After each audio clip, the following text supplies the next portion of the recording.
Ibu-ibu, kalau anak-anak tidak mau makan, omong dia baik-baik. Adek, makan sayang biar sehat, biar tambah besar, bisa tolong papa mama. Ini anak tidak mau makan, dia punya mama bilang, makan-makan itu ada omong. Terus itu orang juga datang. Wah, di sini ada yang begitu. Itu om-om yang biasa kasih takut anak kecil ada di sini. Itu om yang mana, itu om yang mana, itu kasih tahu dulu. Besok-besok kita sudah tua, itu anak sudah besar.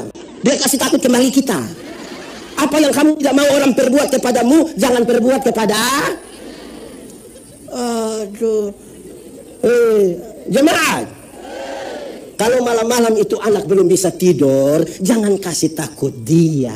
Omong baik-baik, adek, ayo tidur sayang, biar bangun pagi tubuh sehat.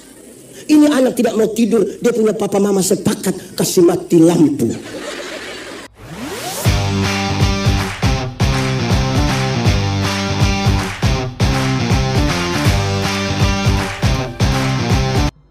Ya Tuhan Allah, kami mohon kepadamu, kuatkanlah dan teguhkanlah iman kami, supaya waktu di mana kami belajar firman Tuhan, biarlah ini menjadi waktu paling baik bagi kami.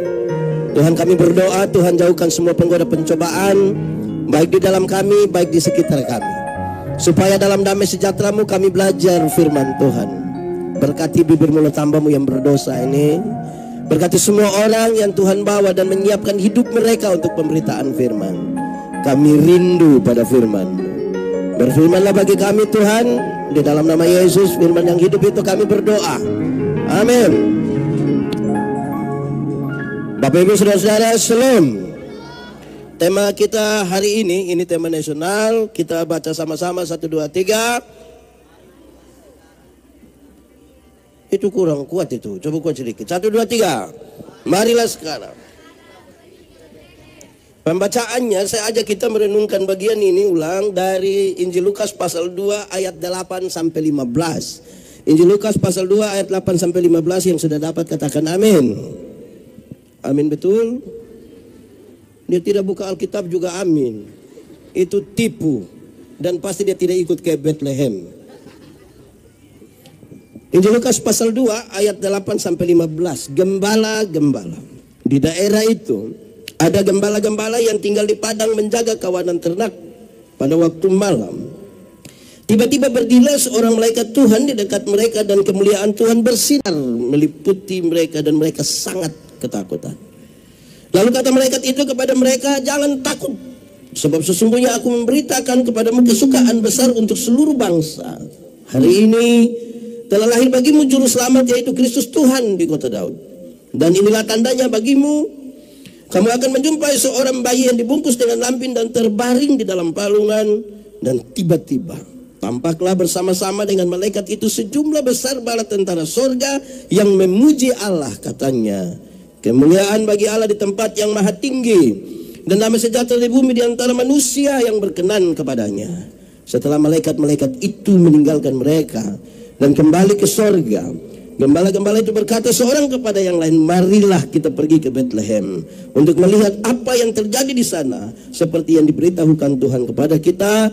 Demikian firman Tuhan. Berbahagia setiap orang yang mendengar firman, memelihara dan melakukan dalam hidup setiap hari. Shalom. Lebih kuat sedikit, shalom. Saudara-saudara, secara kasat mata Natal enak untuk ditonton. Kenapa? Ada dua peristiwa yang cukup baik untuk ditonton di malam Natal itu. Yang pertama, ada bintang bintang Saudara jalan malam-malam terus ada bintang berekor muncul di situ. Siapa yang tidak mau lihat? Kalau pegang HP pasti dia bikin stop. Makin lancar itu.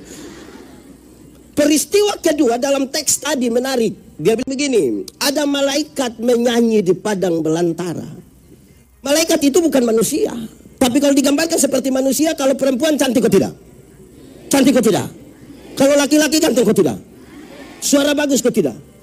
Pakai pakaian bagus kok tidak? Tapi menyanyi di hutan.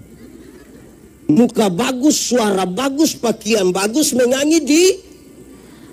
Agak beda-beda dengan kita. muka biasa-biasa, pakaian biasa-biasa, suara biasa-biasa, tapi tidak mau menyanyi di hutan. Lebih suka menyanyi di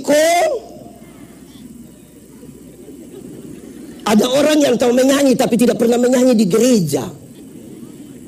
Pendeta tanya, ada paduan suara? Dia bilang tidak. Tapi kalau bilang Bupati Luwu Timur dan Ketua Majelis Sinode mana begitu mau beribadah bersama-sama dengan dia di sini, solo dia, duet dia, vokal grup dia, paduan suara dia, tari di sini juga ada. Di Luwu Timur sini ada. Dia ada ikut ibadah sekarang.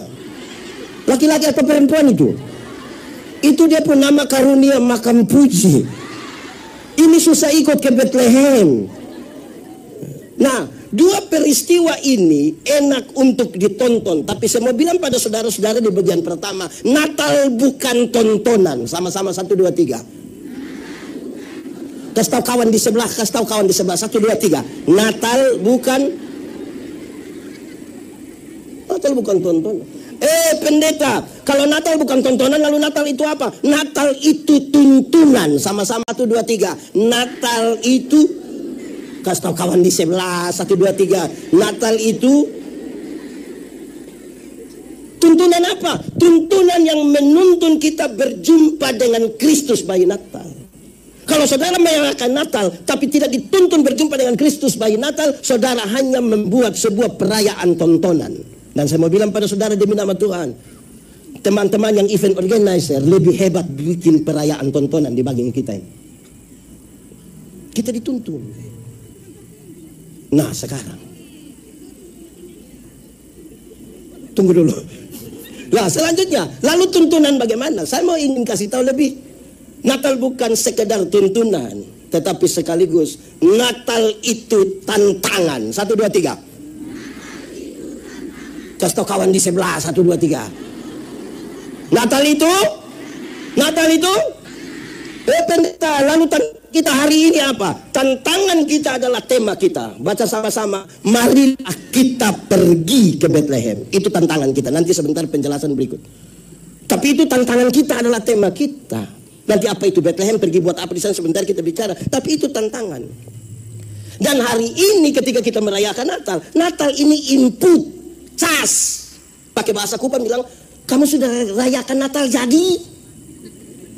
Sudah Natal jadi? Natal jadi kenapa? Kan itu dia punya maksud begitu. Nah saudara-saudara, ini bacaan yang puluhan tahun kita baca. Saya mau ajak kita merenungkan bagian-bagian ini sampai pada kemudian kalimat itu muncul, marilah kita pergi ke Bethlehem. Kronologi paling pertama adalah peristiwa di padang belantara. Lokus pertamanya padang belantara. Pertanyaan paling gampang adalah, pendeta, kenapa di padang belantara? Jawabannya adalah, kisah di padang belantara tidak bisa dipisahkan dari kisah dalam Kejadian pasal 4. Kisah dalam Kejadian pasal 4, Kain dan Habel. Di padang itu tempat di mana kakak adik mesti bersayang. Tempat di mana mereka harus berbagi kasih. Tempat di mana mereka menikmati indahnya alam semesta. Justru di padang itu Kain tega sekali membunuh adiknya Habel. Sehingga nyanyian perdamaian dari sorga pertama-tama dinyanyikan di tempat-tempat di mana persaudaraan kita penuh dengan kepalsuan. Kita duduk bersama-sama tapi kita bernyanyi bersama-sama tapi orang bertanya, pendeta, kenapa Kain tega sekali membunuh adiknya Habel? Karena perjumpaan antara akal dan perasaan sudah tidak lagi berimbang. Perjumpaan yang tidak berimbang antara akal dan perasaan, orang tidak pandang mana saudara, mana bukan saudara. Puncaknya Kain tega membunuh adiknya Habel. Saya mau tanya kita dulu, jemaat. Di sini jemaat 10. Jemaat. Di Luwu ini persaudaraan aman. Kakak adik aman. Ipar-ipar aman. Dengan mertua agak aman. Saya lihat saudara mulai kacau dengan mertua ini. Hubungan antar gereja aman. Tidak ada dusta di antara kita.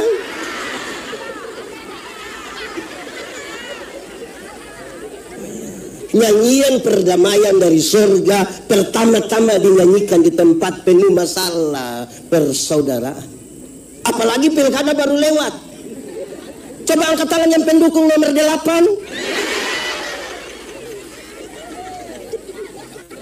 Kan jadi masalah. Tapi saudara-saudara, itulah beda manusia dengan ayam.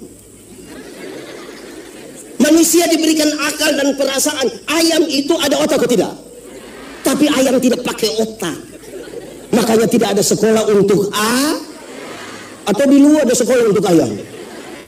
Ayam itu ada hati, ada atau tidak? Dia punya nama? Hati ayam. Tapi ayam tidak pakai perasaan. Makanya dia mau kencing di mana dia taruh saja. Kan dia tidak ada perasaan. Makanya ayam tidak tahu cemburu. Di sini ada yang biasa cemburu? Ya karena dia bukan ayam. Perjumpaan yang berimbang antara pikiran perasaan membentuk karakter. Tapi sudah peristiwa Padang itu, peristiwa di Padang itu terjadi karena iri hati. Tahu iri hati? Coba angkat tangan yang iri hati. Di sini orang tulus-tulus semua. Sedikit lagi dunia kiamat di sini. Iri hati ialah lebih baik saya rugi asal Pak Yorim rugi lebih banyak daripada saya untung tapi Pak Yorim untung lebih. Saya pakai contoh saja. Ada dua orang yang sama-sama suka iri hati. Dorang dua berdoa kepada Tuhan. Karena Tuhan tahu dorang dua suka iri hati. Tuhan bilang, malaikat urus dorang dua dulu. Malaikat datang, malaikat bilang, kamu dua ini yang suka iri hati, jadi hanya satu yang berdoa. Yang satu tidak boleh berdoa. Tapi yang berdoa minta apa? Yang tidak berdoa dapat 2 kali lipat. Jadi kalau pendeta Yorim berdoa minta motor 1, pendeta Yandi dapat motor. Di antara kamu dua siapa berani berdoa? Kami dua sama-sama tidak mau. Tidak mau. Karena harus berdoa maka tarik semacam lot. Pendeta Yandi berdoa. Saya pikiran ini. Kalau minta kaya nanti Pak Yorim lebih. Akhirnya pikir-pikir saya berdoa. Sudah Tuhan, kalau begitu kasih saya punya mata buta 1. Kalau Pak Yandi buta 1, Pak Yorim buta 1 rugi atau tidak? Rugi atau tidak? Tapi lebih senang lihat orang buta. Sebentar pulang dari sini jalan kaki ada orang bawa motor hampir tabrak, dia silih sedikit itu orang lewat 20 meter jatuh. Brrr. Kita bilang apa? Mampus. Lihat begini ternyata dia punya bapak yang jatuh. Senang sekali lihat orang susah dan susah sekali lihat orang di Luwu ada, di Berau ada, di Lamberese ada, dia ada ikut ibadah di sini. Coba cubit dia sedikit.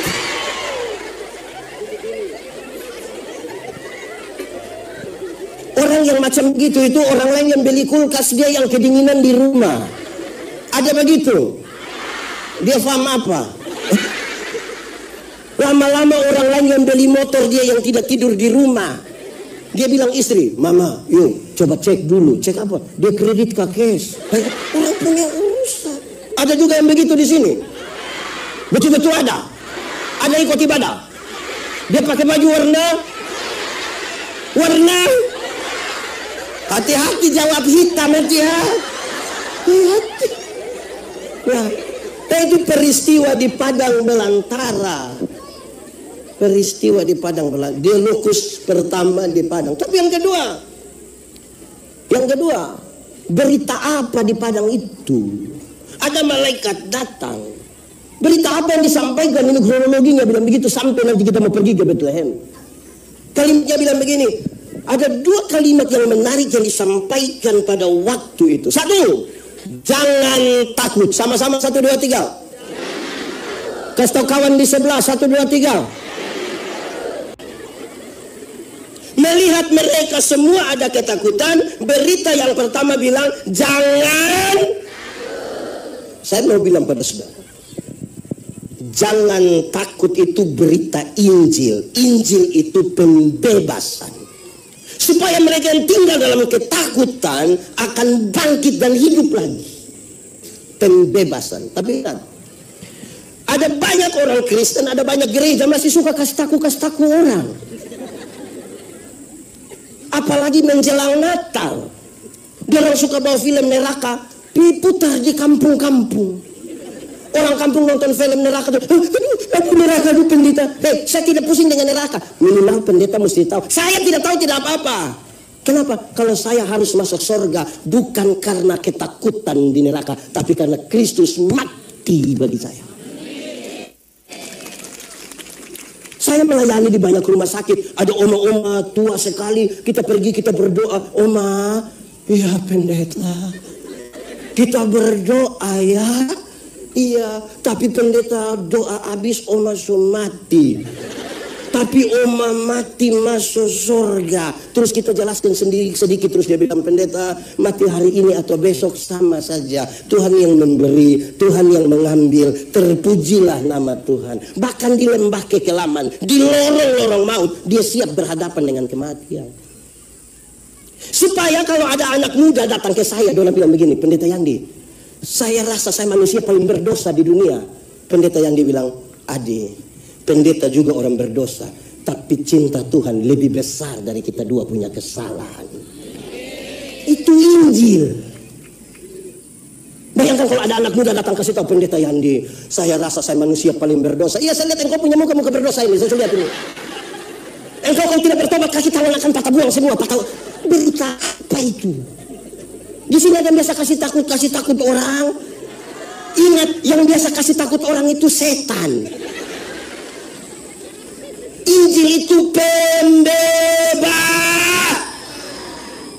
pembebasan.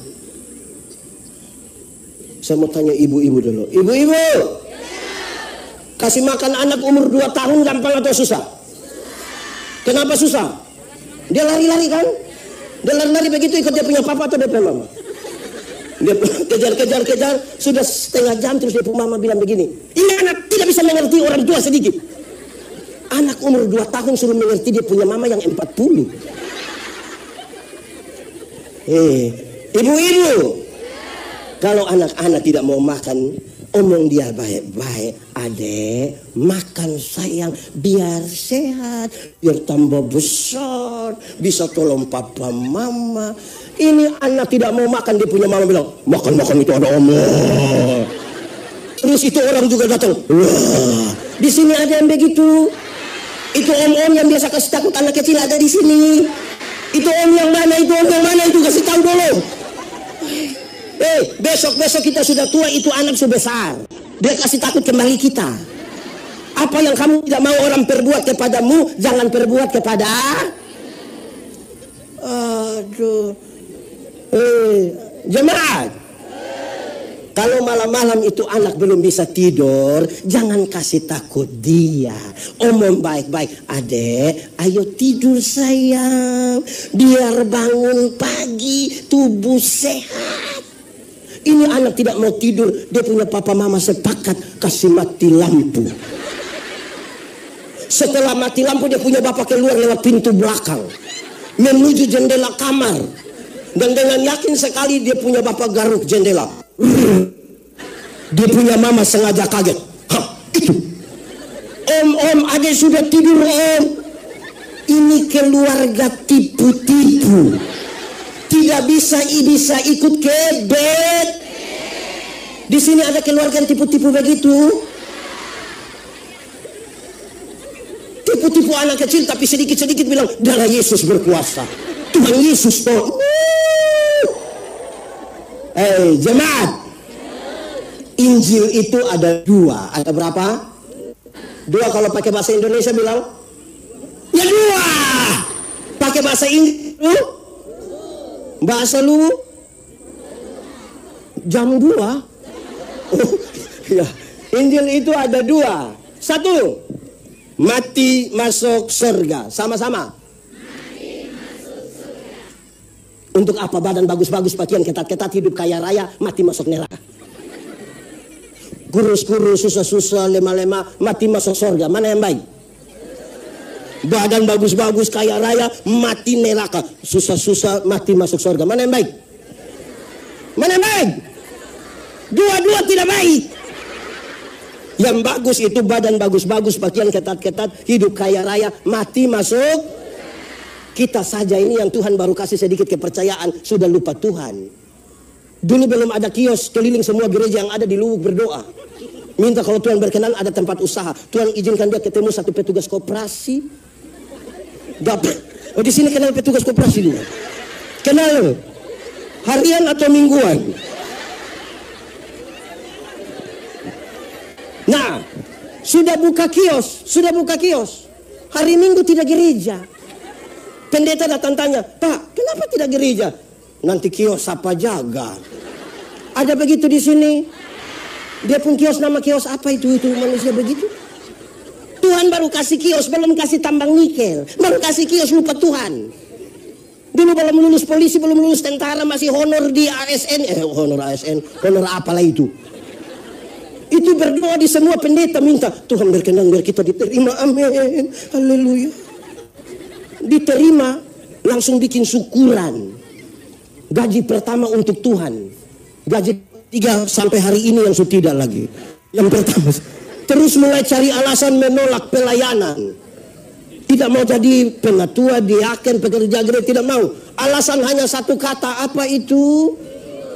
Apa itu? Ada juga di Luwuk. Ada di sini. Tunjuk.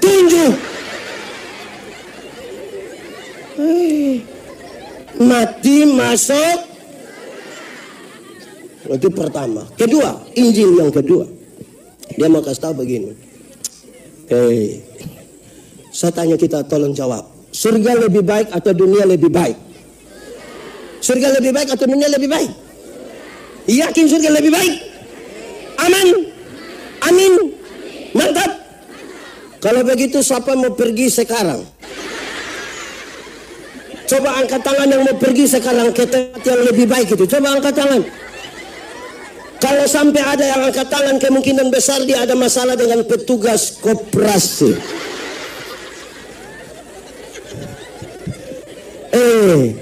Jemaat. Sudah mati ini. Jemaat. Biasanya kalau kita bilang, kenapa belum mau mati? Pendeta, belum waktu Tuhan. Sama-sama. Saya memang belum pergi ke surga yang lebih baik dari dunia. Tapi tanda-tanda kerajaan sorga sudah mesti ada di dunia di mana saya tinggal. Jadilah kehendakmu di bumi seperti di. Bicara tentang kerajaan, bicara tentang pemerintahan Allah. Kalau Allah memerintah di sini, ada kasih atau tidak? Ada damai atau tidak? Ada kepedulian atau tidak? Masih ada kemiskinan, kebodohan? Kenapa suara tambah turun? Tuhan kita kaya atau miskin? Kenapa dia punya anak miskin? Coba kenapa coba? Tuhan kita pintar atau bodoh? Kenapa anak-anaknya bodoh? Karena pema. Ada juga. Saya tidak suruh tunjuk. Ya itu toh. Supaya penting. Jemaat. Untuk itulah dia bilang. Jangan. Itu bahasa pertama. Bahasa yang kedua dia melanjutkan itu kata jangan takut. Kalimat jangan takut. Hari ini telah lahir bagimu juru selamat. Itu pengulangan dari satu kalimat yang sangat penting. Adam dan Hawa itu di Taman Eden, mereka melakukan sesuatu, melangkah melewati batas yang Tuhan tentukan. Semua tanaman dalam taman ini boleh kau makan, ya itu tidak boleh. Waktu orang melewati batas itu, jadilah dosa, dibaca. Terus Tuhan datang, Adam, kamu di mana? Pertanyaan itu bukan karena Tuhan tidak tahu Adam sembunyi di mana. Tuhan tahu ke tidak? Tuhan tahu ke tidak? Sudah tahu kenapa tanya? Tuhan tahu ke tidak? Sudah tahu kenapa tanya? Adam kamu di mana? Untung Adam tidak bilang, kamu nanya. Adam cari masalah itu, Adam mau mati tuh. Ini pertanyaan mengirim pesan. Adam, kenapa engkau memutuskan hubungan dengan saya? Adam, kamu di mana? Kami di sini Tuhan. Kenapa di situ? Kami sembunyi Tuhan. Kenapa kamu sembunyi? Kami telanjang Tuhan. Kenapa kamu telanjang? Kami ada makan ini buat. Siapa suka makan? Orang dua baku tuduh. Tuhan dua sini. Tuhan panggil, Tuhan kasih pakaian. Tuhan yang bikin pakaian bagus kok tidak? Kenapa suara kecil? Tuhan kasih makan. Tapi tuh kemudian Tuhan bilang begini, keluarlah kamu dari taman Firdaus. Di luar Firdaus tetap ada makanan, di luar Firdaus tetap ada pakaian. Tapi tinggal di luar Firdaus berarti tinggal di luar dari inti kehidupan. Makanya sampai di Golgota, ini sebuah rentetan yang panjang. Di Golgota itu penjahat bilang begini, Yesus, ingat akan aku kalau engkau datang sebagai raja. Kalimat ini berulang, Yesus bilang, hari ini juga aku bersama-sama dengan kamu di dalam. Hari ini juga aku membawa kamu masuk kembali ke dalam inti kehidupan. Jangan takut, telah lahir bagimu juru selamat. Kalau begitu cari Tuhan jangan hanya sekedar mau sembuh dari penyakit. Tuhan bisa sembuhkan orang atau tidak? Tapi bukan dia datang untuk sembuhkan orang saja. Ada banyak orang tidak kenal Tuhan lebih sehat kok dari kita. Yang biasa minum cap tikus itu, Shopee itu, minum dari 3 hari lalu sampai tadi pagi ingat sedikit minum ulang dia tidak tahu sakit. Kita yang mengaku kenal Tuhan ini kena gerimpit pulang pilek. Jangan cari Tuhan sekedar hanya untuk kaya. Tuhan datang ke dunia bukan sekedar bikin orang untuk kaya. Itu bukan tujuannya. Ada banyak orang tidak kenal Tuhan malah lebih kaya dari kita. Betul atau tidak? Itu koruptor, itu kaya-kaya semua. Dalam punya rumah 2, 3, 4, 5. Sampai tidak suka tinggal di rumah dan tinggal di penjara sana. Tapi kaya-kaya semua. Kita yang mengaku kenal Tuhan ini yang sedikit-sedikit pulsa habis. Sedikit-sedikit garam habis. Mau beli sepatu Natal saja pakai tanya di itu orang. Mas, bisa bayar 6 kali? Lalu Tuhan datang ke dunia untuk apa? Kalimat Tuhan Yesus dalam rangka jangan takut, dia kasih bilang begini. Carilah dahulu kerajaan Allah dan kebenarannya. Selamat dulu. Yang lain itu di kekayaan, kehormatan di, umur panjang di, jabatan di, istri di,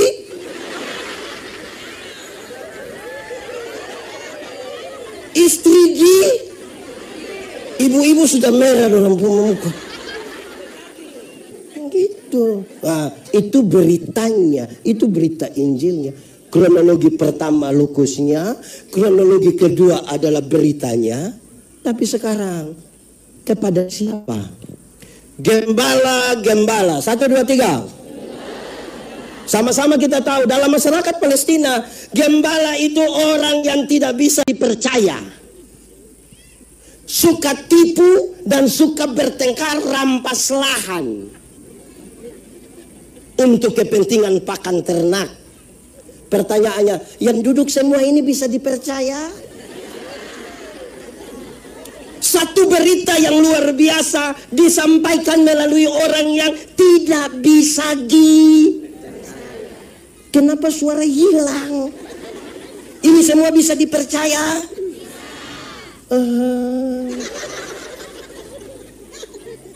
Ini orang yang akan membawa berita Injil ini mendefinisikan diri dulu. Saya bisa dipercaya kok tidak? Saya mulai dari contoh ringan untuk kita pahami bagian ini. Kalau orang tolong kita terus kita bilang terima kasih, itu baik atau tidak? Yakin baik? Baik saja atau baik sekali? Kalau begitu saya mau tanya, siapa punya suami yang pagi-pagi istri siap sarapan, terus suaminya bilang, sayang terima kasih? Ada? Ada? Ini suami dong ini, istri bikin sarapan dan tidak terima kasih. Tapi kalau di Makassar, makan di warung, sudah bayar lagi, terima kasih lagi. Kadang janji itu mbak, besok saya datang lagi ya mbak. Ada suami-suami begitu? Siapa punya suami? Coba angkat tangan kita. Jangan angkat tangan.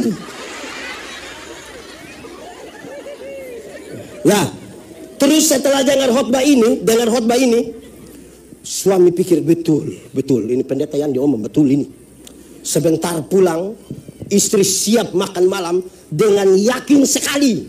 Dia punya suami bilang, sayang, terima kasih. Ibu-ibu langsung percaya. Coba kasih tahu saya, ibu-ibu langsung percaya kan? Bisa langsung percaya. Kan suami sendiri kenapa tidak percaya? Ini orang sudah mau jadi orang baik ini, mendefinisikan diri sebagai orang bisa dipercaya. Sekarang dia bilang terima kasih. Dia punya istri saja pikiran. Pasti suami bilang sayang, terima kasih. Dia punya istri pikiran itu. Istri pasti pikir ada dua. Yang pertama pasti istri pikir begini. Tidak tahu roh apa naik sapu suami. Atau yang kedua, jangan sampai istri pikir begini. Jangan-jangan ini hari terakhir. Dia tiba mendefinisikan diri sebagai orang baik. Itu susah. Betul kok tidak? Ini yang duduk di sini ini bisa dipercaya semua ini. Mantap. Tidak ada akun palsu. Yang hujat-hujat pasangan calon itu ada. Itu. Nah, atau saya mau pisah lagi. Biar yang bawa lampu dia pusing. Itu saya mau pisah lagi.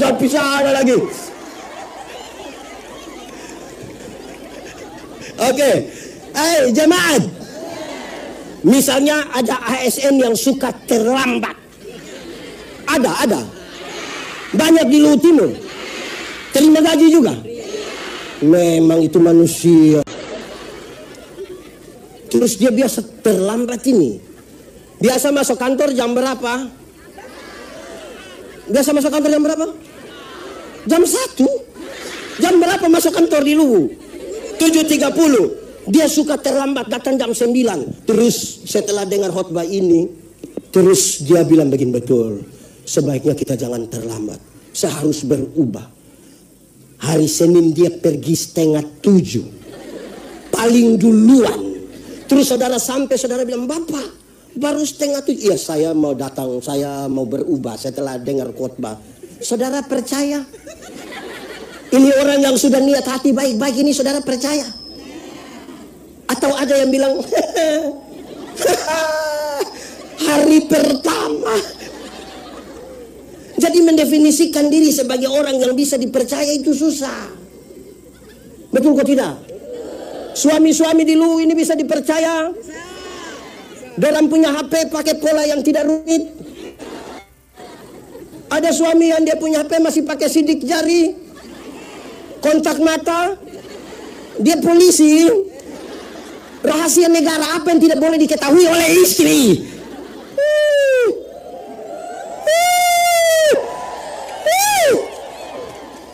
Mendefinisikan diri sebagai orang bisa dipercaya. Berita ini kita yang bawa. Saudara pernah kok tidak dengar kalimat bilang begini, kamu ini pergi ke gereja tiap hari tapi sama saja. Pernah dengar itu kalimat? Atau sendiri ngomong? Itu menunjukkan bahwa input kita tidak menghasilkan output. Terlalu jauh terpisah antara hari Minggu dan hari Senin. Hari Minggu bilang haleluya, hari Senin gila. Sampai Sabtu, Minggu haleluya, Yesus baik.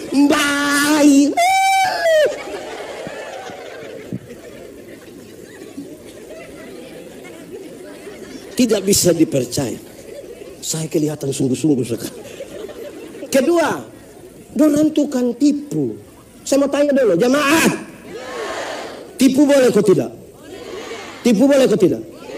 Kalau untuk kebaikan kita tipu sedikit boleh? Jemaah, tipu boleh kok tidak? Tipu boleh kok tidak? Kalau untuk kebaikan tipu sedikit boleh? Siapa yang bilang boleh? Tipu itu tipu. Tidak ada tipu untuk kebaikan. Satu tipu melahirkan tipu baru. Bapak, kenapa tidak datang gereja? Perasaan pendeta tanya, dia bilang, saya sakit pendeta, saya sakit. Ini tipu ini. Ketemu dia istri, kita bilang, ibu, bilang bapak ada sakit. Karena ibu tidak tahu, bilang, tidak ada baik-baik itu dia di rumah itu. Terus kita ketemu dia, kita bilang, bapak, ibu bilang bapak tidak sakit. Terus dia bilang, sebenarnya saya sakit tapi belum kasih tahu ibu. Alkitab mencatat Bapa dari segala penipu ialah. Jadi pada waktu kita tipu, kita punya bapa nama. Oh, di sini ada dia punya bapa nama begitu. Pendeta Yandi, kami ini dulu tidak suka tipu. Kami hanya suka pakai dua kata, yaitu sebenarnya dan tapi. Kenapa kau tidak terima pelayanan? Sebenarnya saya terima Bapak. Tapi itu dia tidak terima. Kenapa kau datang terlambat? Siap, sebenarnya saya tidak terlambat komandan. Oh tapi. Jadi sebentar pulang dari sini ketemu yang tidak datang ikut ibadah di sini, terus dia bilang, kenapa kau tidak ikut ibadah? Terus dia bilang, sebenarnya sudah. Saya sudah tahu yang kau punya maksud itu. Di sini ada tukang tipu. Ada satu anak umur 1,5 tahun, baru belajar bicara. Dia punya bapak kepala desa. Ini anak setiap kali mau kencing, dia minta tolong dia punya bapak kasih kencing. Tapi dia punya bapak perasaan, mas anak kecil suruh saya kasih kencing. Akhirnya dia ajar dia punya anak. Ade, kalau Ade mau kencing, Ade kasih tahu bilang Ade mau menyanyi. Itu jurus berhasil. Setiap kali dia punya bapak dengan staff, mau kencing dia datang, dia bilang, papa, yo, Ade mau menyanyi. Dia punya bapak bangun putar-putar kasih kencingin anak, selesai. Satu waktu dia punya papa mama berangkat ke Jakarta. Titip ini anak dia punya om dorang. Tengah malam ini anak mau kencing dia kasih bangun dia punya om, yo, Ade mau menyanyi. Dia punya om karena tidak tahu, dia punya om bilang, jangan nak ini sudah tengah malam nak, jangan. Ini anak rasa tidak bisa bilang, om, Ade mau menyanyi. Dia punya nanti itu orang di sebelah malah tidur.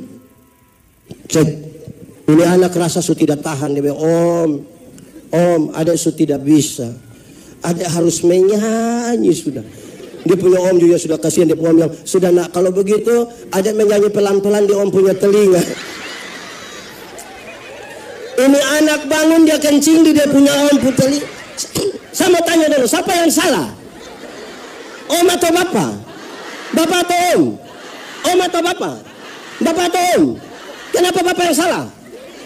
Makanya kalau ya katakan, tidak katakan, benar katakan, salah katakan, menyanyi katakan, kencing katakan, berani yang kau rubah sedikit. Kan kasihan itu om toh. Di sini ada yang tukang tipu-tipu itu. ASN jujur, suara hilang, polisi, tentara, pendeta jujur.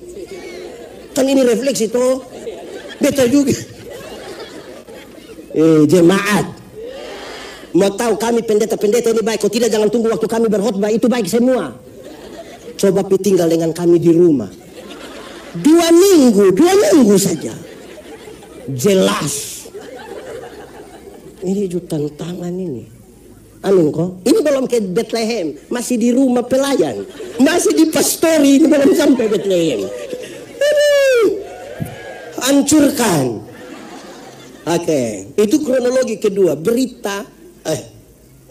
Lokusnya, beritanya, orangnya suka berkelahi. Di sini ada yang tukang berkelahi, bikin status gila di Facebook. Yang orang bikin status tidak sebut nama juga dia kepanasan. Dia teruskan ke tetangga. Susah betul. Tiap hari mau bertengkar berkelahi. Sudah tua itu tolong jaga diri, asam urat. Tidak usah bertengkar berkelahi. Dia mau lawan semua orang, protes semua orang. Ada juga di Luwu, ada di sini. Fam, saya kan hanya tanya toh. Oke. Lalu saudara, setelah kalimat Injil itu, setelah tambah mic 1 kok 2 kok. Oke. Baik. Setelah kalimat itu, tampaklah bala tentara surgawi. Pertama kan dia sendiri. Setelah kalimat Injil itu, malaikat Tuhan banyak-banyak datang dan menyanyi. Ini menarik. Kenapa? Ada 2 pesan utama. Pertama, Mereka bernyanyi bersama-sama. 1, 2, 3. Mereka bernyanyi bersama. Jemaat, orang tua dulu yang tidak sekolah ajar kita bilang begini. Untuk apa kita tidur satu tempat tidur yang sama tapi dengan mimpi-mimpi yang berbeda? Lebih baik kita tidur tempat tidur yang berbeda tapi dengan mimpi-mimpi yang sama. Ulang. Untuk apa tidur satu tempat tidur yang sama tapi mimpi? Lebih baik tidur tempat tidur berbeda tapi mimpi. Kalau satu orang bermimpi itu hanya mimpi, tapi kalau kita semua bermimpi bersama itu kenyataan. Maksudnya isi cita-cita, idealisme masa depan untuk daerah ini, mimpinya mimpi sama-sama. Jangan biarkan itu bupati bermimpi sendiri. Jangan biarkan Kapolres mimpi sendiri dan dimimpi sendiri.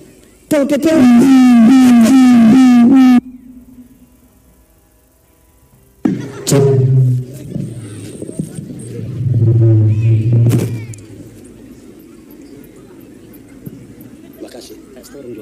Cek.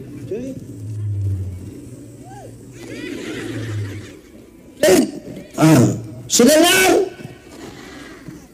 ini soal visi, soal mimpi sama-sama. Soal mimpi sama-sama.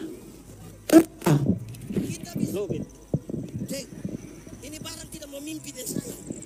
Cek. Cek.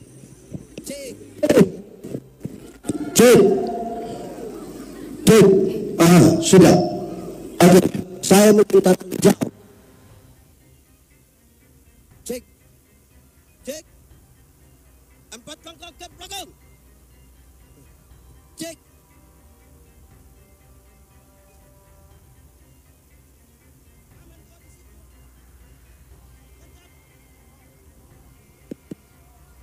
Tidak. Cek. Kenapa lobet slow? Lobet. Mana baterainya? Wih, yang mana ini? Cek. Jemaat. Jangan kasih tinggal bupati mimpi sendiri. Jangan kasih tinggal ini Kapolres mimpi sendiri, Dandim mimpi sendiri, Pol PP mimpi sendiri, Hansip mimpi sendiri.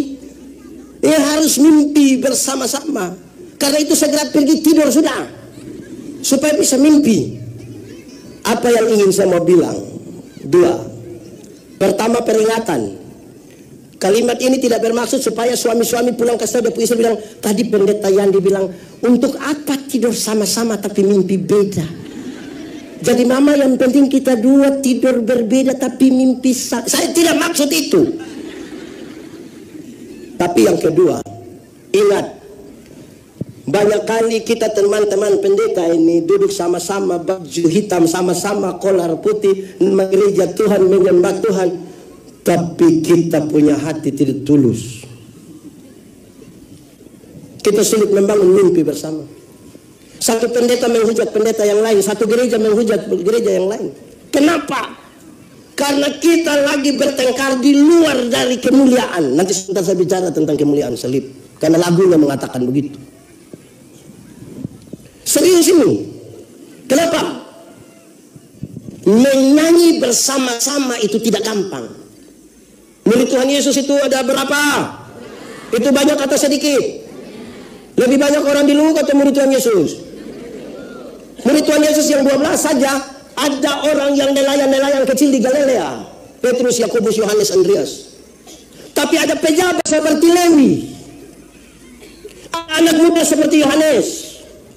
Tetapi ada orang tua seperti Yakobus. Ada orang yang cinta Roma seperti Lewi pemungut cukai. Roma menaksir pendapatan di satu daerah, lelang jabatan.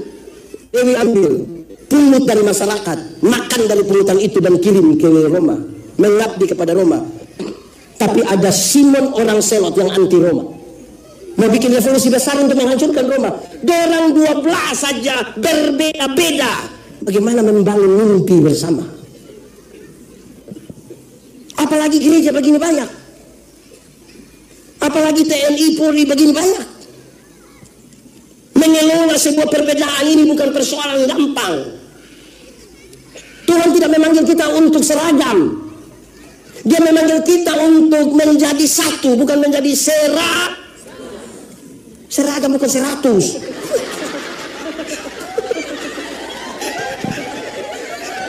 Aduh. Dipanggil menjadi bukan dipanggil menjadi seragam itu satu A semua A. Satu baju putih semua putih. Seragam. Menjadi satu tuh pengelolaan perbedaan. Sampai tidak cinta pada perbedaan tidak boleh hidup di dunia. Karena fakta kosmis menunjukkan semua yang di dunia berbeda. Ada atas ada panas ada kanan ada laki-laki ada. Itu beda atau sama? Pendeta Yandi pernah kasih nikah satu pasang nikah. Yang laki-laki umur 64 tahun, yang perempuan umur 20 tahun. Ngeri itu. Jemaat yang hadir ini dalam bicara tentang beda usia yang signifikan itu. Bedanya berapa tahun? 44 tahun. Waktu khotbah pendeta Yandi bilang begini. Dalam sebuah pernikahan beda usia tidak penting. Yang lebih penting adalah mereka harus beda jenis kelamin. Lebih penting. Untuk apa sama-sama umur 30 tahun tapi laki-laki semua? Itu nanti namanya ke bahasa Kupang bilang bakorek-bakorek. Saya tidak bisa. Berbeda. Mengelola ini perbedaan, mau menyanyi. Kan panggilannya menyanyi bersama toh?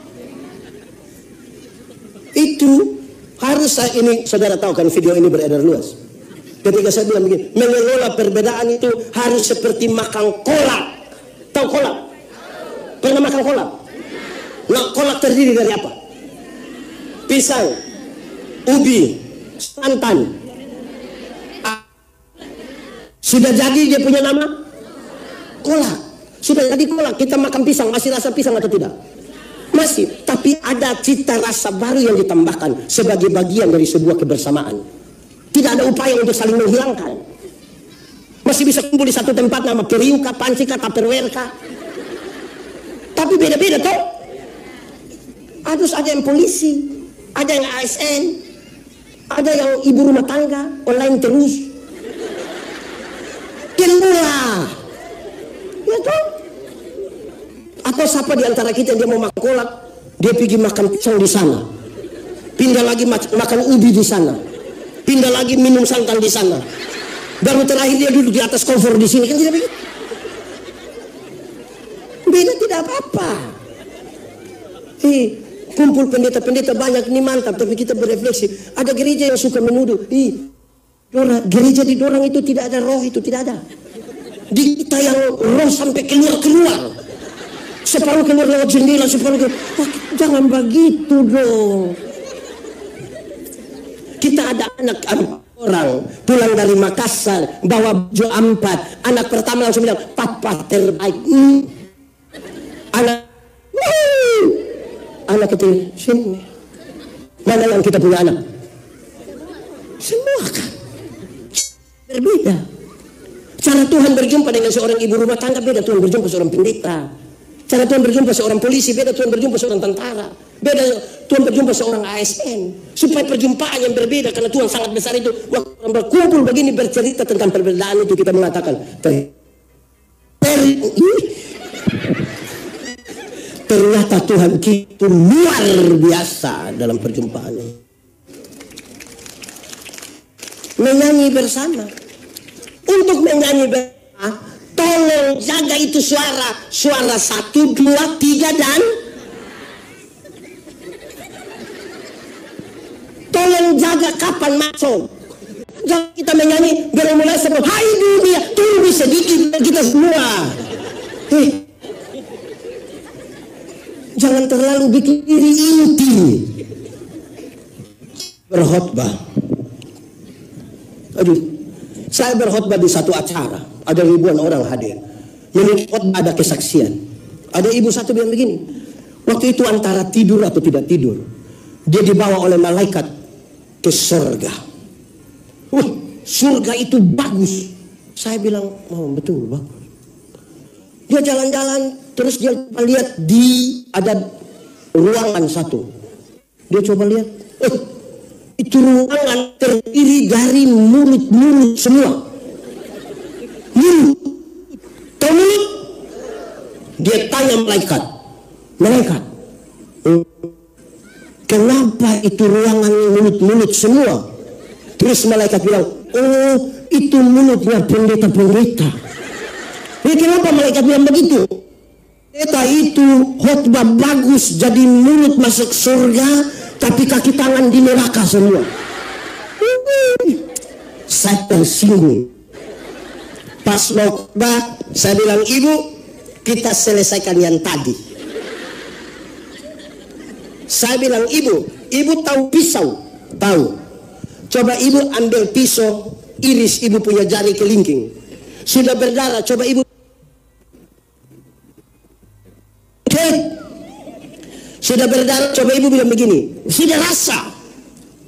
Dia bilang, tidak bisa. Cek. Alkitab. Kepala gereja itu Tuhan Yesus. Kita satu tubuh dengan banyak anggota.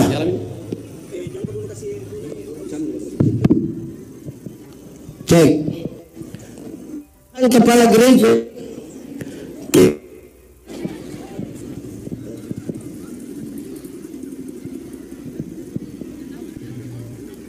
Kalau jam mungkin ya. Nah, saya pulang. Dah. Saya pulang di sini. Aman kok. Cek. Oke. Saya bilang, ibu, kita mengatakan Tuhan Yesus kepala gereja dan kita adalah anggota-anggota dari satu tubuh. Mata karena dia mata tidak lebih penting dari tangan. Kaki tidak lebih penting dari telinga. Semua dengan fungsi yang sama. Fungsi yang berbeda tapi dengan maksud yang sama. Siapa di antara kita yang malam-malam perut sakit mau pergi ke WC, terus kaki bilang, perut, maaf, pergi sendiri. Alkitab mengatakan, kalau terluka, mata menangis. Dan kalau mata menangis, tangan melap.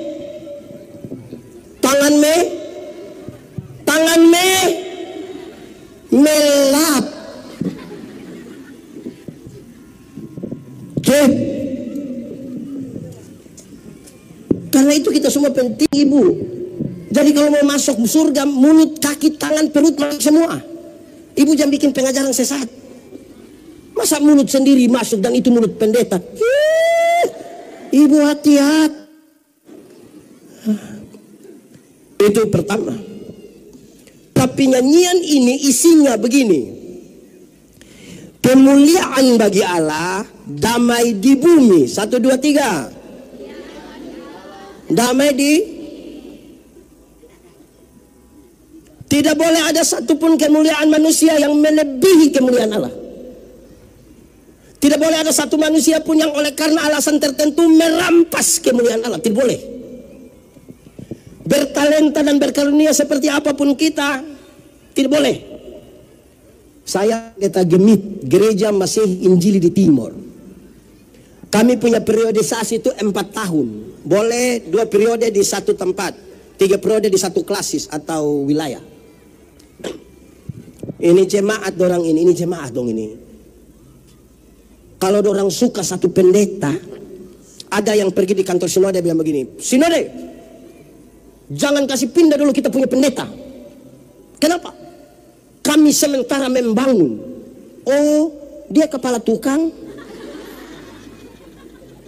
Jadi kalau dia pindah itu pembangunan tidak jadi. Itu kalau suka pendeta. Kalau tidak suka pendeta, dia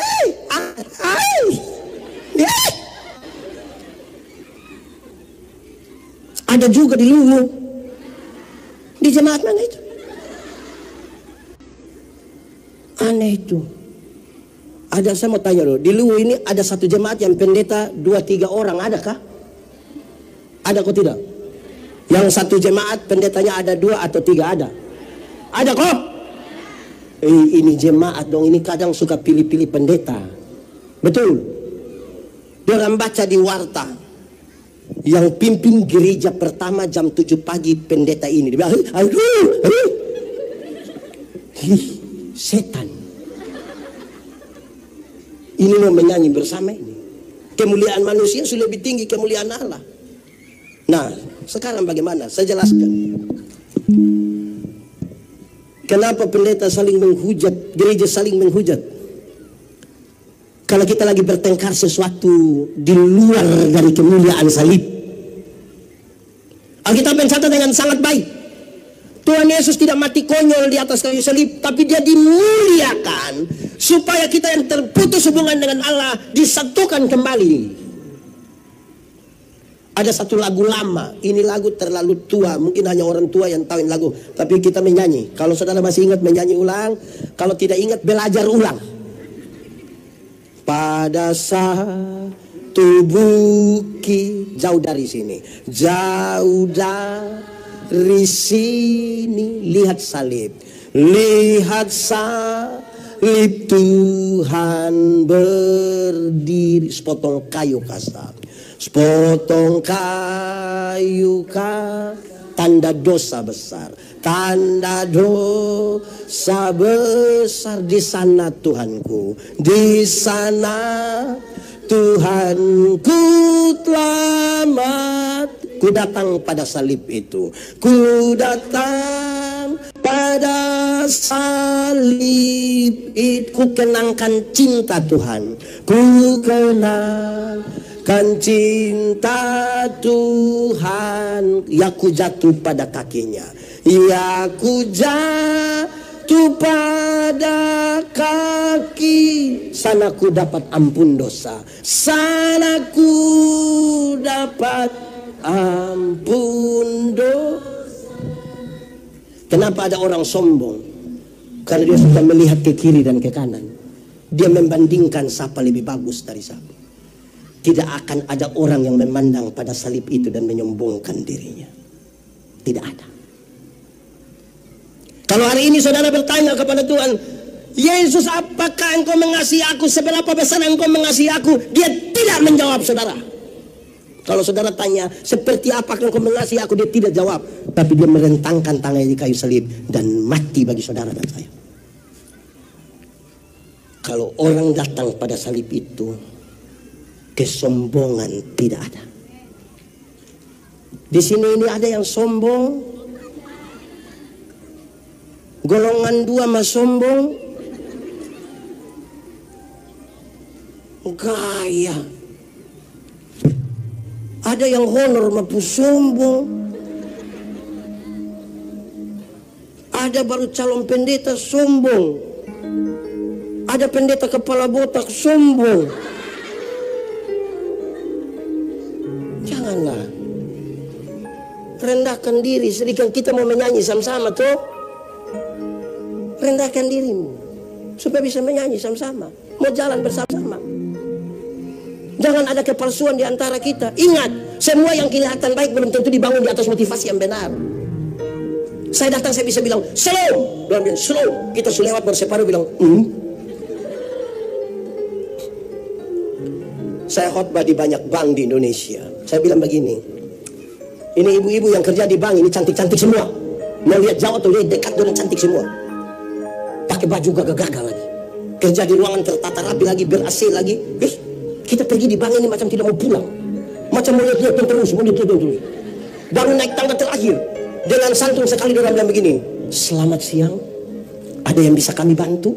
Terus saya tanya orang, ibu-ibu, siapa di antara ibu-ibu yang bangun pagi, lihat suami pas bangun terus dia bilang, selamat pagi, ada yang bisa kami bantu? Karena itu Paulus bilang, apapun yang kamu perbuat, perbuat dengan segenap hati, seperti untuk, dan jangan untuk, bukan seperti untuk manusia. Ini ASN dan juga satu. ASN. Ada yang bilang, dia pun teman satu mau rajin sedikit ini, dia bilang, ini negara banyak yang urus. Tidak usah terlalu sibuk lah. Pernah dengar itu kalimat? Atau omong sendiri? Kerja baik-baik. Oh gaya. Mau menyanyi bersama-sama ini. Kemuliaan bagi Allah, damai di bumi, damai sejahtera ialah segala sesuatu yang mendatangkan kebaikan bagi umat manusia. segala sesuatu yang mendatangkan kebaikan bagi umat manusia, dia punya nama damai sejahtera. Dan ingat, yang mendatangkan kebaikan itu tidak semuanya enak. Ada yang pernah sakit gigi? Itu orang yang menyanyi bilang lebih baik sakit gigi daripada sakit hati. Itu karena dia belum pernah rasa. Sakit gigi itu terlalu tersiksa, betul. Kepala di bawah, kaki di atas, putar-putar, tidak bisa tidur. Tetangga putar, tapi kita tersinggung. Siapa yang sakit gigi, dia ambil air, taruh gula, bikin manis tinggi, terus dia kumur. Hei, kenapa kau sakit gigi kumur gula? Bapak, biar ulat ambil yang manis-manis supaya dia jangan ganggu-ganggu kita. Kadang-kadang untuk penyembuhan obatnya mesti pahit. Mesti pahit. Mesti marah dia. Stop! Itu anak-anak yang ribut. Kau stop! Kan begitu. Kita baru mau stop sedikit, orang tua tersinggung. Mau keluar bikin gereja baru. Ada juga di Luwu. Mulai buat tuduh sudah. Ini ASN ini suka pilih-pilih pemimpin. Melayani tidak melayani, bilang, yang pimpinan dulu lebih baik dari yang ini. Itu hari terlalu baik, sedikit-sedikit dia kasih kita uang jalan. Mulai. Nah, saudara, saya ini jauh dari saudara, saya tidak enak ya. Saya kayak mau dekat-dekat saudara. Saya supilai. Oke. Ini sampailah kita. Yang tadi itu pengantar. Ini baru masuk khotbah dengan tema. Yang tadi panjang-panjang itu ini baru mau khotbah. Karena kita baru mau jawab tema. Ada yang sudah lapar? Ada? Saya tanya panitia. Oke. Setelah malaikat-malaikat itu pulang, mereka baku ajak, marilah kita pergi ke Bethlehem. Marilah kita pergi ke. Satu dua hal ini akan saya sampaikan. Pertama, ajakan di antara mereka untuk meninggalkan pekerjaan mereka sesaat. Paling banyak gembala-gembala itu menjaga kawanan domba milik orang lain. Dan sekarang mereka makan minum dari menjaga ternak itu. Dan mereka baku ajak, mari kita pergi ke Bethlehem. Meninggalkan sesaat pekerjaan kita. Dari apa yang mereka makan, mereka tinggalkan sejenak. Saya bilang pada saudara, jangan sampai kita terlalu cinta pekerjaan sampai lupa cinta Yesus. Ada orang bilang, saya bilang, pendeta, kerja itu juga ibadah. Oh, lalu kenapa mau nikah datang di gereja?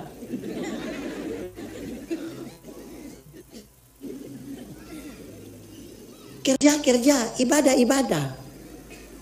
Ibadah itu dalam konteks kita bergereja, masing-masing pribadi menyatu dengan Tuhan, baru datang menyatu dalam persekutuan. Daya dorong dari ibadah kita dalam ibadah liturgi seperti ini, mendorong kita untuk kita masuk dalam ibadah raya kehidupan. Supaya jangan korup. Supaya etos kerja bagus. Harga juga jangan terlalu tinggi. Waktu buka kios, hari Minggu bilang haleluya, harga garam halilintar. Kita bisa sukses dalam ibadah liturgis, tapi gagal dalam ibadah raya. Gagal. Tidak punya integritas. Karena itu, puluhan tahun yang lalu perusahaan-perusahaan besar itu mencari orang yang otak bagus. Beberapa ada mereka mengevaluasi, ternyata otak yang pintar saja tidak cukup, harus dengan emosi yang bagus. Mereka cari orang yang otak bagus dan emosi bagus. Satu dekade kemudian mereka evaluasi, ternyata otak yang bagus dan emosi yang bagus tidak cukup, harus tambah satu, spiritualitas yang. Spiritualitas itu apa? Gerakan dari dalam keluar, bukan dari luar ke dalam. Yang di dalam itu teologi. Saya ulang, yang di dalam itu teologi, yang keluar itu etika. Perjumpaan antara teologi dan etika itulah spiritualitas. Apa yang kita imani, perjumpaannya dengan etika membentuk spiritual. Jadi kalau dia lihat ada sampah yang punya spiritualitas yang bagus, dia ambil itu sampah, dia buang. Gerakan dalam keluar. Yang dari luar ke dalam, dia ada lihat. Dia kasih dia punya teman, Bapak, pas saya ambil Bapak tuh foto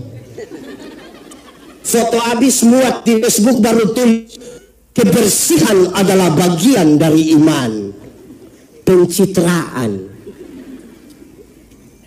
Kan itu sejenak. Jasmani memang penting, tapi rohani lebih penting kan. Saudara, latihan jasmani itu terbatas gunanya, tapi ibadah mengandung janji. Beredar di grup-grup WA yang begini, sudah umur 50 tahun, cantik atau tidak cantik sudah tidak penting lagi. Tidak bisa disembunyikan di balik lipstik dan bedak. Ibu dong baru umur 20-30 tahun, itu kinclong. 50 meleleh. Mau perawatan bagaimana juga. Saya pun teman, kami masih SMA, dia tato Guns and Roses, dia pangku kaki begini, tinta bagus, kulit bagus, kontras dapat, wih mantap. Itu umur 17 tahun. Waktu dia umur 43 tahun dia sakit, kita pergi lihat dia, kita juga sedih. Itu tato bukan seperti orang pangku kaki, sudah seperti orang menyembah. Turun. Apa? Ibu-ibu, kalau ada yang datang tanya bilang, ibu umur berapa? Terus ibu bilang 50. Dia sengaja kaget. 50 macam 35. Jangan percaya. Masa umur 50 sama dengan 35? Nah yang 15 di mana? Kalau ibu jalan dengan ibu punya anak perempuan, terus ada yang tanya, siapa itu sayang? Yang itu siapa? Itu saya punya anak perempuan yang pertama. Dia sengaja kaget. Anak perempuan macam kakak adik, jangan percaya. Masa anak perempuan dan mama macam kakak adik? Anak dengan mama kalau macam kakak adik itu hanya dua kemungkinan. Kemungkinan pertama dia punya anak nona itu muka terlalu tua, jadi tipis dan dia punya mama. Atau kemungkinan kedua dia punya mama menikah terlalu muda, baru umur 5 tahun sudah nikah, akhirnya tipis gitu. Akhirnya selesai. Umur 60 tahun ada jabatan atau tidak ada jabatan, pensiun. ASN, TNI, Polri, perusahaan kasih pensiun orang kira-kira 60 tahun kan. Waktu kita masih aktif, kita sampai kantor orang bisa bilang, siap laksanakan hormat lanjutkan diri. Aktif. Subpensiun mau terima taspen. Aduh, anak kecil yang baru honor 3 bulan ini, lihat kita dari jauh bilang, tua, asam urat.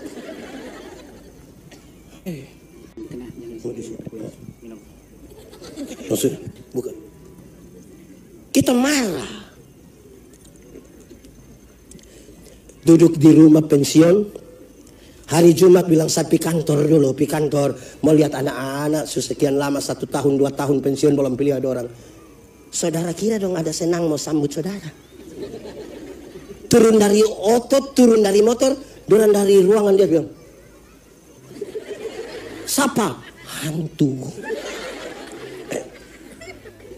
Jadi kalau lagi berkuasa, tolong jaga baik-baik. Umur 70 tahun, rumah besar atau rumah kecil sama saja. Apalagi rumah tingkat. Pegang tongkat, mau naik lantai 2 ada yang dalam begini. Tidak ada. Umur 80 tahun, kalau Tuhan izinkan kita umur panjang, umur 80 tahun, bahkan kaya atau miskin pun tidak penting lagi. Tidak mungkin lagi beli daging babi 2 kilo makan sendiri, tidak mungkin. Kolesterol, asam urat, diabetes, darah tinggi, gigi tidak ada. Orang lain masih kunyah. Kita tidak kunyah, kita seperti mall saja. Dia punya rasa suami. Apa yang kita andalkan di dunia? Jadi tolong kerja.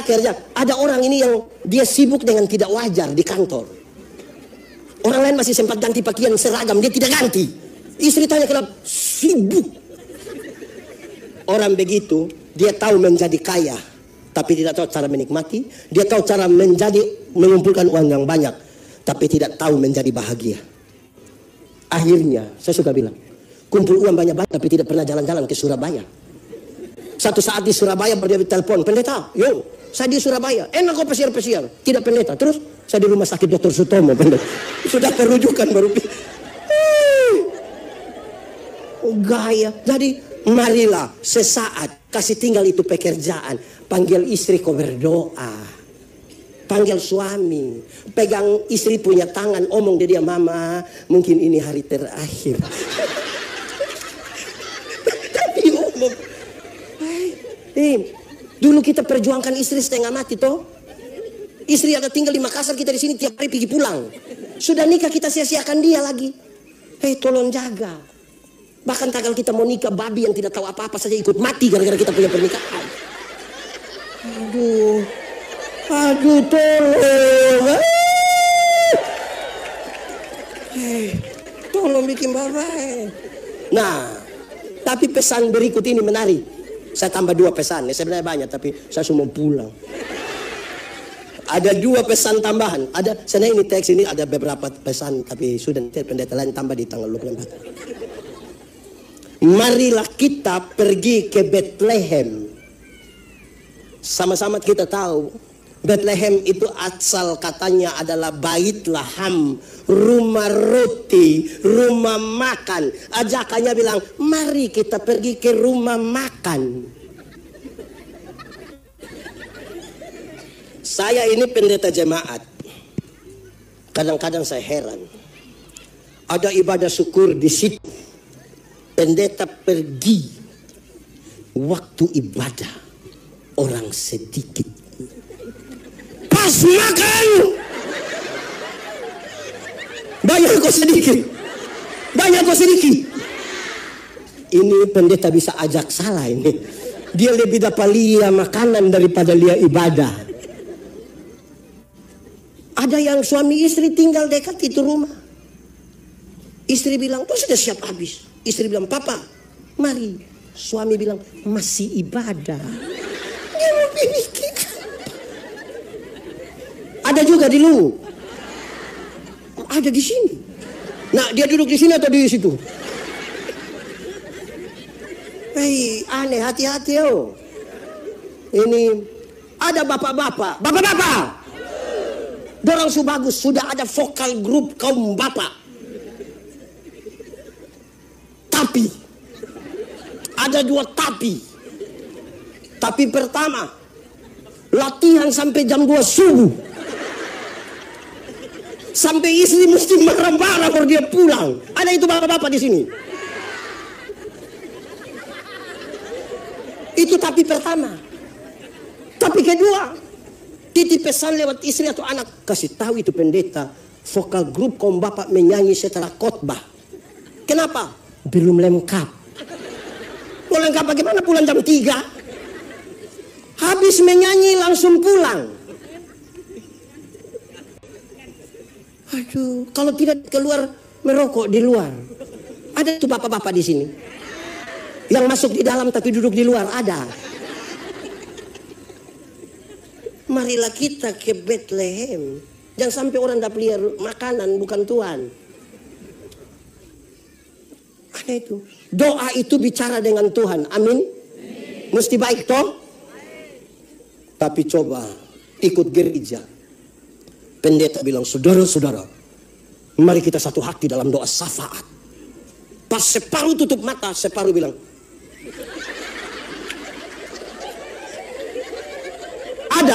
ada begitu.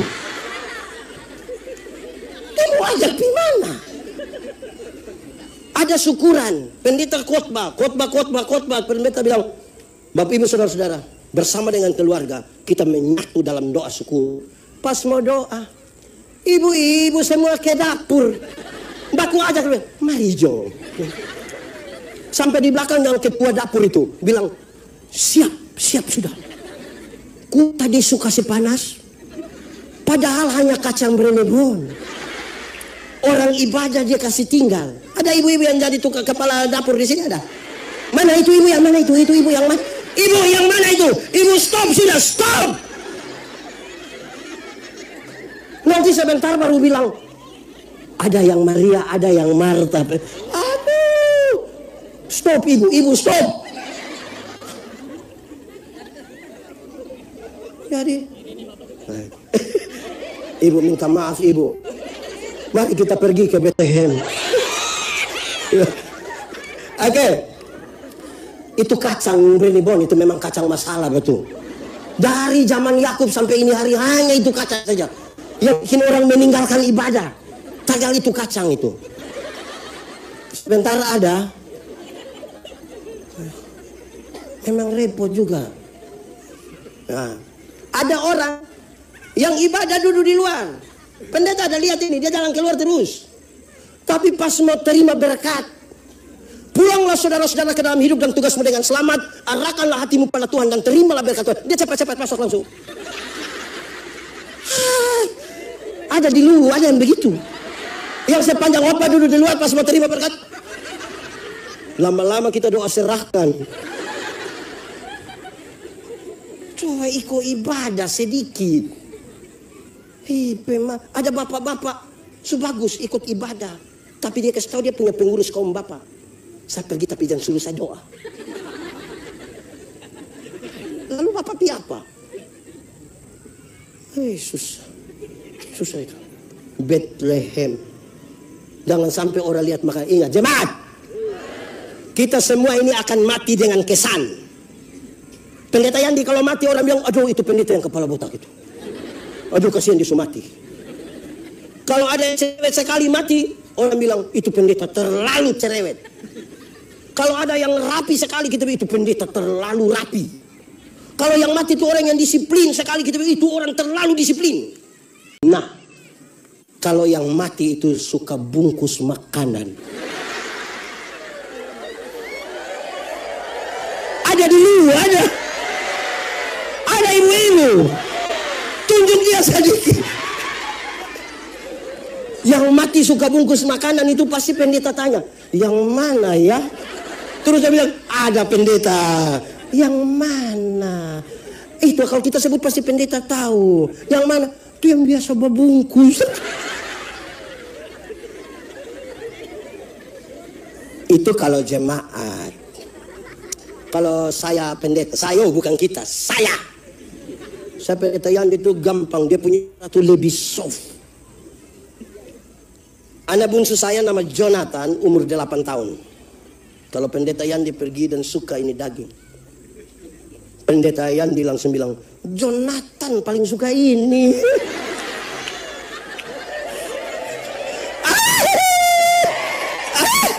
Kasihan itu Jonathan itu. Jonathan paling suka ini. Langsung Tuhan nyonya pesta langsung. Bertobat, saudara, bertobat. Ayo, marilah kita pergi ke, tapi bukan untuk cari. Jemaat bilang saya, Pak Pendeta Yandi, ini kolekte banyak-banyak, siap dong kopi biar jemaat. Saya bilang, kau mau makan? Pulang di rumah, pulang. Kita pusing urus lu makan di gereja. Bungkus. Oke. Sudah tambah satu. Dengar. Ajakan berikut. Mari kita pergi ke Bethlehem. Tuhan datang, dia tidak akan pernah bertanya, kita sudah mutasi berapa banyak? Berapa periode jadi pengurus sinode? Itu tanya. Dia tanya, ada berapa jiwa yang kita bawa kepada Tuhan? Saya bicara dalam dua konteks. Satu, Satu waktu Tuhan Yesus kasih tinggal ribuan orang yang baru saja menikmati mujizat 5 roti dan 2 ikan aidi.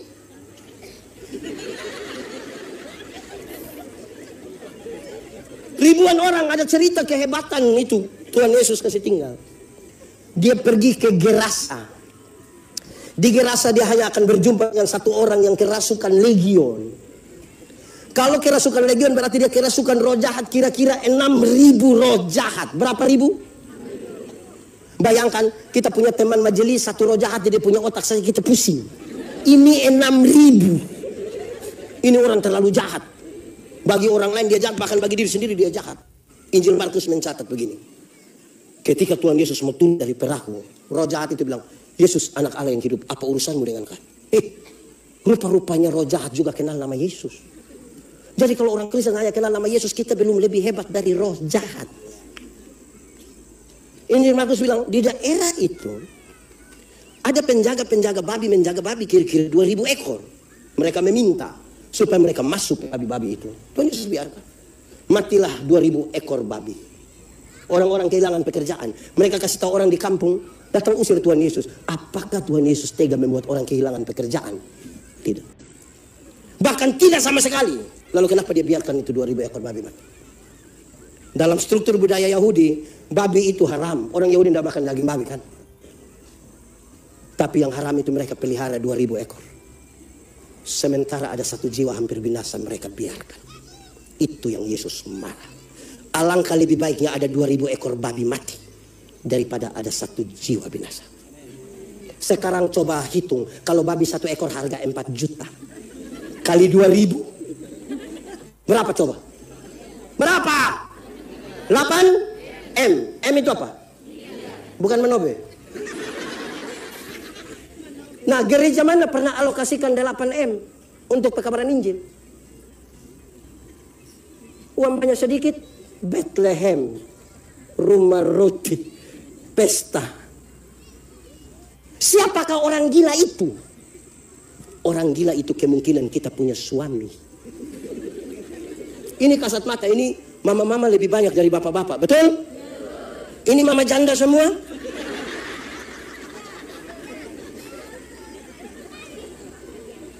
Ini bapak-bapak orang ini juga satu. Waktu masih pacaran rajin gereja. Sudah menikah dia malas gereja. Kita datang tanya bapak, kenapa bapak kasih tinggal istri pergi sendiri? Terus dia bilang, pendeta, waktu pendeta kasih nikah saya dengan istri, kami dua telah menjadi satu. Jadi kalau istri sudah pergi itu sama kita bilang. Oh, jadi kalau istri suruh makan sama dengan bapak suruh makan. Bapak-bapak, masuk surga itu seperti pergi ke WC. Tahu WC? Tidak bisa diwakilkan. Masing-masing mesti pergi sendiri. Betul kok tidak? Atau siapa yang berani bilang begini? Komandan, kemana? WC? Titip komandan. Tidak ada. Masing-masing pergi sendiri. Ini ibu-ibu juga satu. Ibu-ibu. Ini ibu-ibu dorang cantik-cantik pergi ke gereja jalan sendiri. Terus pendeta bilang begini, ibu, mana suami? Terus dia bilang, tahu sendiri. Sudah tahu suami begini, kenapa ambil resiko ibu? Kenapa?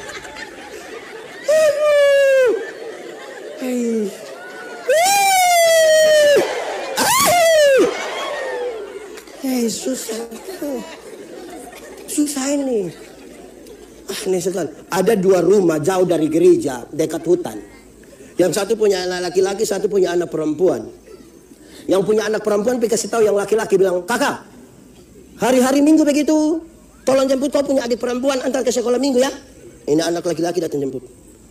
Sampai sekolah Minggu, yang nona ikut sekolah Minggu, yang laki-laki main kelereng di luar tunggu. Pulang sama-sama. Beranjak jadi remaja ikut katekisasi di gereja. Laki-laki jemput sampai gereja. Yang perempuan ikut katekisasi, yang laki-laki merokok di luar. Pulang-pulang sama-sama. Rupa-rupanya orang 2 jodoh. Setelah menikah, yang ibu terpilih jadi penatua diaken pekerja gereja. Mau pelayanan di mana saja, suaminya siap antar. Tapi sampai sana ibu masuk pimpin ibadah, suami main kartu di luar. Tunggu. Satu waktu orang mati sama-sama. Menuju pintu surga, Simon Petrus ada diri itu. Ini ibu datang, Simon Petrus bilang, "Shalom ibu, mari silakan masuk." Lihat DP istri masuk, suaminya juga cepat-cepat. Pas suami mau masuk, Simon Petrus bilang, Bapak sabar dulu, Bapak sabar. Kenapa Simon? Bapak sabar dulu. Simon, yang masuk itu sapu istri. Ya saya tahu. Loh, kenapa kau tahan saya Simon? Terus Simon Petrus bilang, Bapak, saya tahu. Yang masuk itu Bapak punya istri. Tapi dari itu hari kan Bapak hanya antar-antar saja kan? Jadi minta maaf hari ini Bapak hanya antar saja. Bapak punya tempat di sebelah yang api-api itu. Ibu-ibu, tadi ada yang suami hanya antar. Terus bilang kalau sudah selesai WA biar dia jemput, ada? Kalau ada pulang tolong kasih tahu dia ada salam dari Simon Petrus. Jemaat, gereja kita banyak. Saya kasih tahu saudara, PI kita bermasalah. Pendeta Yandi KKR 1 tahun 260 sampai 263 kali. Banyak. Kalau tidak ada follow up, PI-nya di bawah 1%. Dulu 50 tahun lalu Gemit satu-satunya pilihan beribadah di Kupang. Hari ini lebih dari 50 sinode. Hasil PI, enggak, pindah gereja. Tersinggung. Bikin gereja baru. Marilah. Ini mari apa ini? Ini mari kita pergi mana ini? Serius itu bagi pertumbuhan gereja. Mari kita pergi ke... Saya tambah satu sepotong kan? Saudara. Suatu saat Tuhan Yesus pergi dengan murid-murid, terus Tuhan Yesus mau naik gunung. Tuhan Yesus bilang, murid-murid, bawa batu. Dorang bawa. Sampai di gunung Tuhan Yesus bilang, mana kamu punya batu? Semua kasih tunjuk batu begini. Simon Petrus punya begini. Simon Petrus, aku yang punya batu kan? Pokoknya batu. Terus Tuhan Yesus bilang, baik. Saya akan rubah batu-batu ini menjadi roti. Dan masing-masing akan makan dia punya. Nah, Simon Petrus punya kecil. Waktu turun Tuhan Yesus bilang, jangan lupa bawa batu. Sampai di bawah Simon Petrus tunggu kapan Tuhan Yesus tanya batu ini. Lama. Terus Tuhan bilang, ada bawa batu? Iya. Mana? Semua punya tetap, Simon Petrus punya. Kira-kira Tuhan mau rubah ke tidak? Ternyata Tuhan bilang, sebesar itulah dosa-dosamu. Ini karena sudah tambah rakus. Saya punya video satu. Ada sejumlah pendeta protes ini video, tapi kan saya punya video. Kalau dia tidak suka ya dia bikin video kan. Kenapa dia marah saya? Tagal ada pendeta pergi ke satu acara. Ada oma-oma tua. Agak miskin itu. Bilang pendeta, tanggal 14 boleh pimpin ibadah di rumah? Pendeta bilang, aduh itu saya sibuk sekali ya. Nanti penatua yang pergi boleh oma? Boleh, enggak apa-apa. Makasih pendeta. Dorang ambil makanan, pulang, duduk sama-sama, terus basa-basi pendeta bilang, Oma, ada mau bikin acara apa, bikin ibadah? Oma bilang, oh begini pendeta, kita punya anak laki-laki yang paling tua, baru saja dilantik jadi komisaris bank. Ada mau titip berkat sedikit. Pendeta bilang, sabar dulu Oma, tanggal berapa? Tanggal berapa? Terus Oma bilang tanggal 14. Juga pendeta, oh tadi kita kira tanggal 4. Kalau 4 kita sibuk Oma, 14 boleh bisa.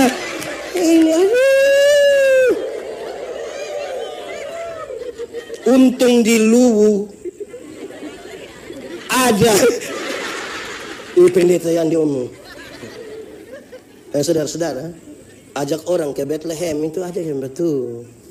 Marilah kita pergi. Mereka pergi dengan senang.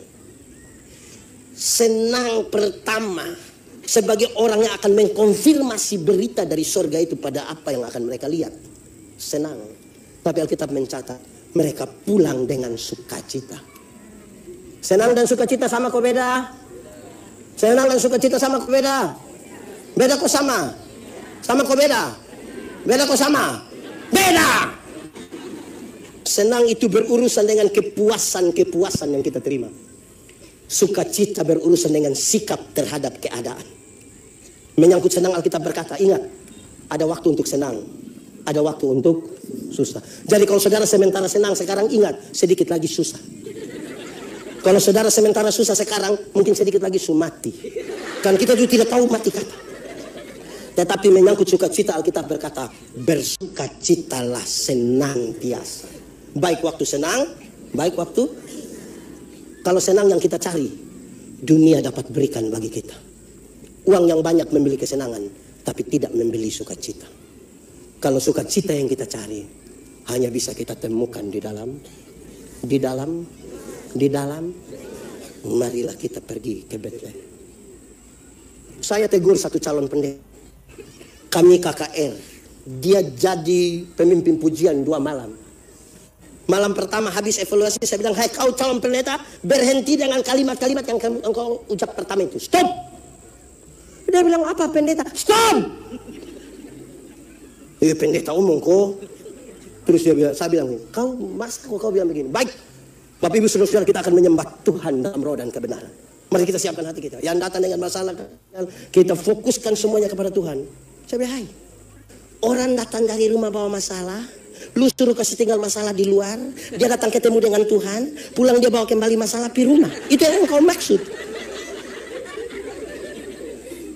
Justru datang di Tuhan bawa itu masalah.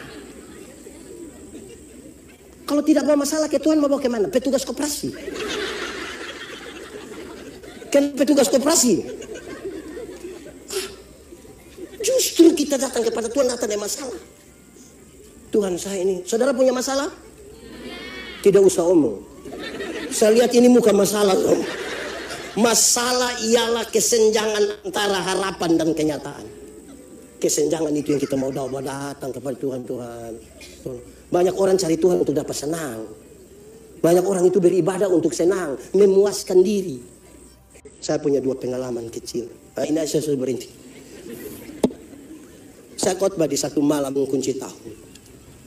Habis khotbah, ada ibu-ibu bilang, pendeta kita foto-foto dulu. Oke. Pas foto begini, ada ibu-ibu satu bilang, pendeta kita nanti akan undang pendeta lagi. Saya bilang, iya ibu, kasih tahu jauh-jauh hari kan saya sedikit sibuk ya ibu. Dia bilang, iya pasti pendeta, biar kita bisa ketawa-ketawa. Saya bilang, kenapa ibu? Coba ibu ulang. Coba ulang biar saya dengar, coba ibu. Ibu kasih tahu saya bergumul dengan ini khotbah, terus ibu datang hanya untuk ketawa-ketawa. Hei, ibu kalau mau ketawa-ketawa undang Sule, jangan undang saya. Undang Sule. Saya ini mendoakan dan menggumuli ini khotbah. Ketawa-ketawa, nanti pulang baru bilang, kau rugi tidak ikut pendeta yang di khotbahku. Iya bagus, iya. Dia bilang apa? Tidak tahu. Yang penting kami lucu.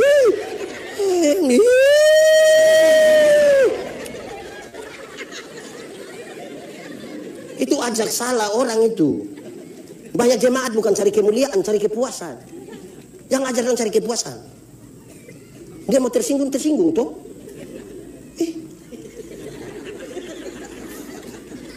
Lama kita minta tolong Pak Polisi tangkap dia.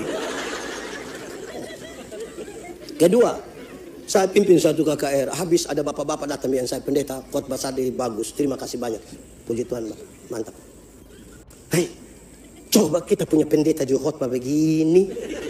Saya bilang, apa coba bapak ulang, coba bapak. Hei bapak baru ketemu saya 1 hari. Ini khotbah juga saya suka keliling dunia khotbah pakai ini khotbah. Tapi bapak baru ketemu saya ini langsung bapak pun pendeta yang tiap hari khotbah kasih bapak ini dia langsung salah. Bapak ini bangun mungkin tidak tahu doa pagi. Bapak pun pendeta berdoa kasih bapak. Bapak ini makan mungkin tidak tahu berdoa. Bapak punya pendeta doa makan kasih bapak. Tapi baru ketemu orang lain, bapak langsung saya baik dia tidak. Dia bilang bukan saya maksud apa bapak? Maksud apa? Coba bapak bilang maksud apa? Ini jemaat. Mau karmana sudah stop. Oke, mari kita tunduk kepala di hadapan Tuhan. Diam-diam sudah kita mau berdoa. Tunduk kepala sudah. Tutup mata kita mau berdoa. Oke, mari kita tunduk kepala di hadapan Tuhan. Yang di situ tutup mata sudah. Angkat hati kepada Tuhan. Firman Tuhan berkata kalau kamu dengar suaranya jangan keraskan hatimu. Minta Roh Kudus lembutkan setiap hati yang keras. Kita mau berubah toh. Aku berubah Sungguh ku berubah, waktuku serahkan hatiku. Oke, tetap sudah di situ, tutup mata. Nikmati 1-2 menit dengan Tuhan. Katakan sesuatu dengan jujur. Ingat, manusia bisa kita tipu, tapi Tuhan tidak bisa kita tipu. Dia lihat sampai ke kedalaman jiwa kita. Dia sungguh tahu kita di hadapan Tuhan. Nikmati saja 1-2 menit ini. Tuhan, terima kasih.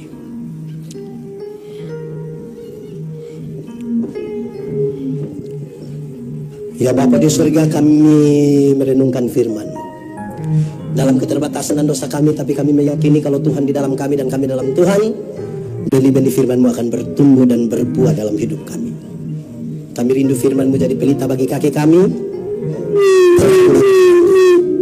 supaya kami pulang dengan sukacita, bukan karena kami tanpa masalah, tapi karena kami sungguh tahu Tuhan Yesus yang baik tidak akan pernah biarkan kami berjalan sendiri. Terpujilah nama Tuhan.